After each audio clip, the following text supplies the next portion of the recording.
Hello guys, আমরা যে জুতাগুলো মার্কেট থেকে কিনে পরি, এই জুতোগুলো কত কষ্ট করে তৈরি করা হয় দেখুন। মেশিনের সাহায্যে এগুলোকে রাবারের গলিয়ে তারপর এগুলোকে প্রসেসিং করা হচ্ছে। ভিডিওটা ভালো লাগলে আপনারা শেয়ার ও লাইক করুন এবং চ্যানেলটাকে সাবস্ক্রাইব করুন।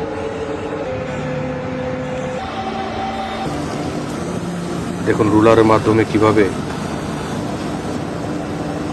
প্লাস্টিকে গলিয়ে তারপর এগুলোকে প্রসেসিং করা হচ্ছে। আস্তে আস্তে হয়ে গেল, এখন মেশিনের মাধ্যমে এটাকে কাটিং করা হবে। এই তো জুতা তৈরি হয়ে গেল, দেখুন কত সুন্দরভাবে প্রসেসিং।